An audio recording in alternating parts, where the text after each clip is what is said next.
and welcome back to the Summoner's Guide to Final Fantasy XIV. Violet Willow is back and looking a little different, as you can see.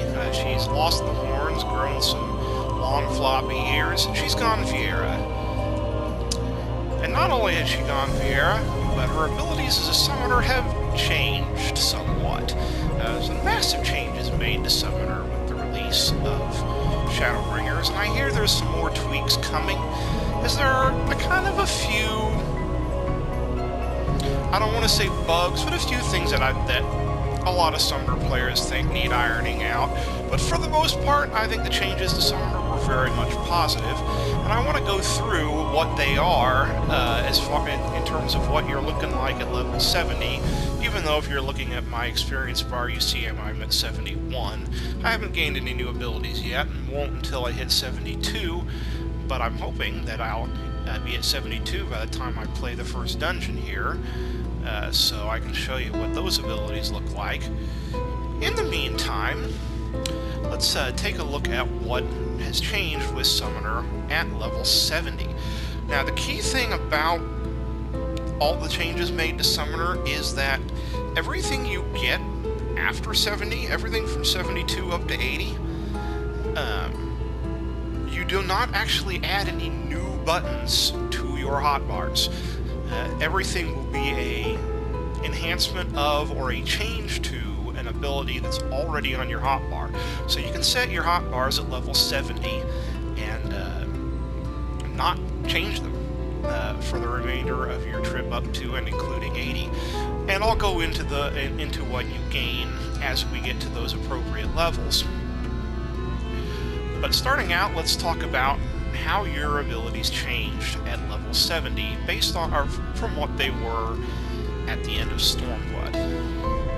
So the first thing you're going to notice is that my ether flow gauge now only has 2 marks instead of 3.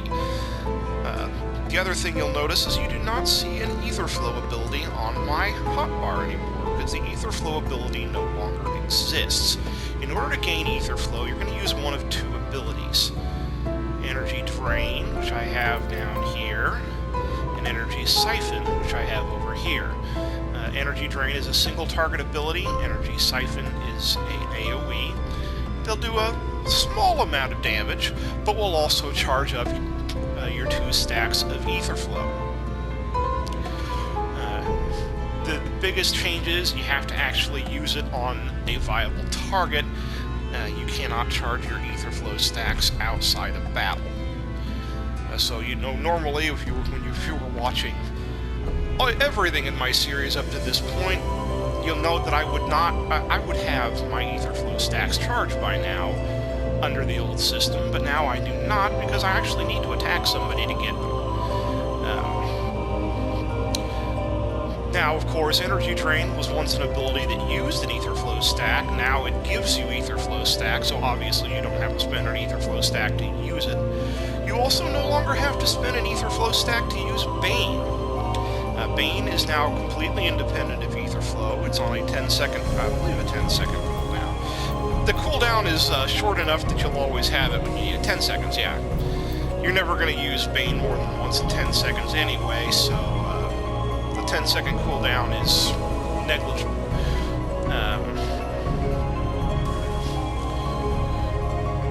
Now, your Ruin, as before, will charge up to the highest, from Ruin 1 to Ruin 3. Your Ruin 2 will change to Ruin 4 when you gain further Ruin procs. But the procs actually change the way they work. Your Eggy, your summon, will give you 2 new abilities, Eggy Assault 1 and Eggy Assault 2.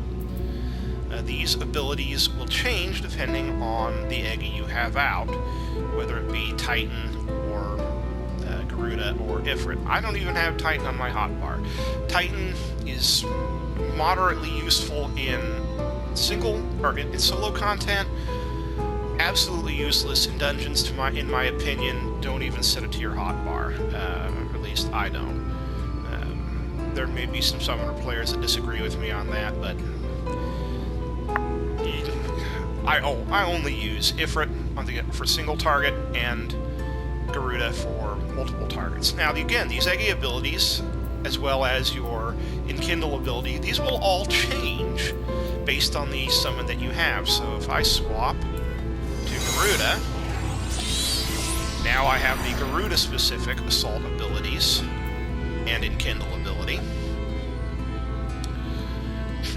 And you'll notice it was an instant summon without my having to use Swift Cast, and a very quick cooldown. So summon swapping in the middle of a dungeon, or even in the middle of a fight, is very viable. So again, if you're going up against AoE, you should have Garuda out, because all of Garuda's abilities are AoE based, excuse me.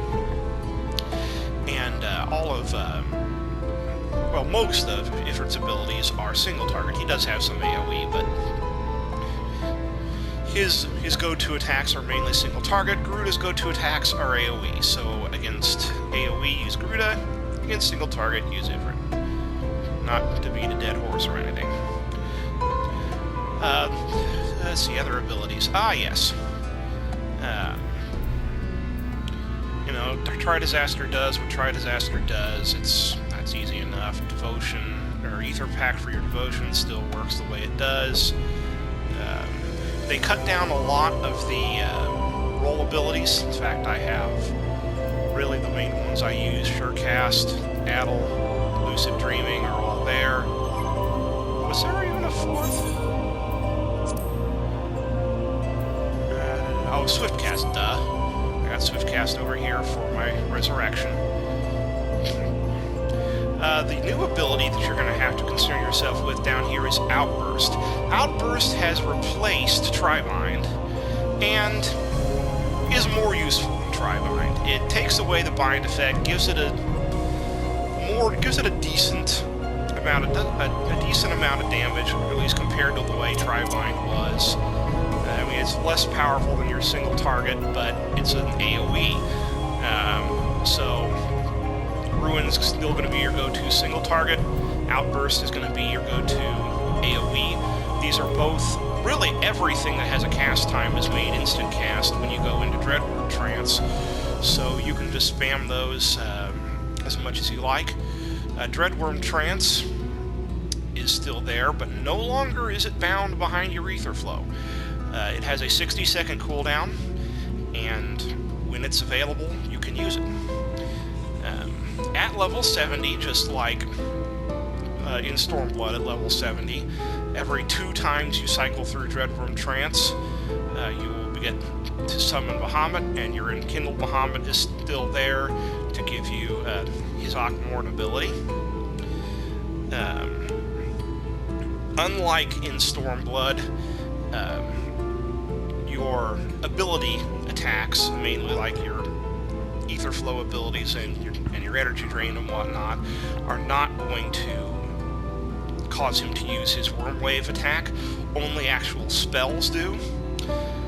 This is where Ruin 4 comes in. As I may have forgotten to mention, anytime you use Eggy Assault 1, you're going to gain a stack of Further Ruin. You can charge up to 4 stacks of Further Ruin, and furthermore, you see the 2 down on these assault abilities? It means you can actually charge 2 stacks of it and burn through them before they have to recharge. So, at this level, at level 70, only Eggy Assault 1 is going to give you a charge of Further Ruin. But you can store up to 4 of them, and it will replace Ruin 2 with Ruin 4, as long as you still have stacks to burn. I like using my Ruin 4 stacks during Bahamut Summon, because Ruin 4 is a great little instant cast ability that will trigger Wormwave, and you can do a lot of damage to a single target if you're doing that. But one caveat: your Ruin abilities are affected by your Bio and Miasma. So you need to keep your dots up at all times, because it's actually going to increase the potency of your Ruin attacks. Furthermore, the Ruination effect that you get from Tri-Disaster not only affects the potency of Ruin, but it also affects the potency of Outburst. So using your Tri-Disaster to get Ruination on your targets is always a good thing. Now, right now, at level 70, Bane only spreads your bio and miasma effects. Later on, you will gain an ability that will allow you to spread Ruination as well. So using that in conjunction with Outburst actually does a fair amount of AoE damage. So don't neglect Outburst when you're in an AoE situation. And you're going to see all this in practice when I get to the level 71 dungeon. Because I'm going to be using all of these abilities. But as you can see, I'm actually operating on less buttons than I was under the level 70 Stormblood. But here's the kicker. Even though I have less buttons set to my hotbar, I use every single one of them. Every one of them weaves into the rotation. So Summoner, despite having less buttons to push, you are pushing all of them and in some frequency.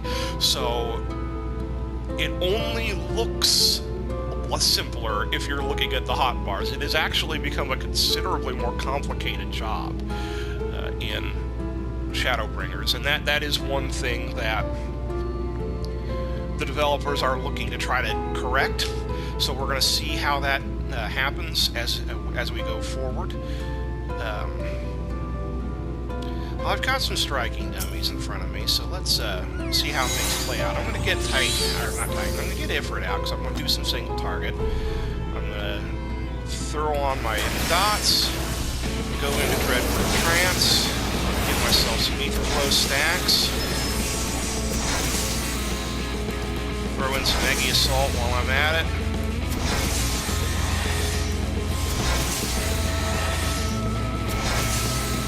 Oh, I should have used don't do what I just did there. Don't forget to use your Death Flare. But that's essentially how this job works. You're going to be kind of using your normal abilities. Weave in your Eggy Assaults as you can, because Eggy Assault kind of operates off of the normal cooldown. So even while you're casting, observe, while you're casting, I'm going to use Eggy Assault 1. When my cast is done, you'll immediately use your Eggy Assault 1. So you kind of queue up your Eggy Assault abilities while you're in a cast time, and it'll immediately cast the one you're using as soon as you're done with your long cast. That's a good way to keep your Eggy Assaults going. You should try to get those Eggy Assaults moving as much as possible. And of course, use your Enkindle whenever you can. Always a good thing.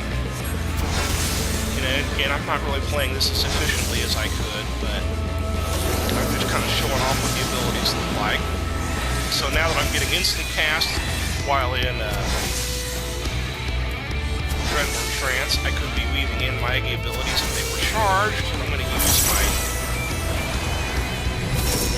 summon. Now, I'm just going to start spamming. Oh, I need to get my dots back on so I do more damage. I'm going to spam my Ruin 4 until I'm done with that. By that time, I should have my Kindle ready again. So that's kind of what you're doing. Now, this, of course, this will change considerably when I hit 72 and gain the level 72 ability. Now, the level 72 ability that you gain actually very much changes the dynamic of the summoner rotation, and we'll get to that when we get to the level 72 dungeon, but until then, welcome back to the series. Violet says goodbye, and have a wonderful day.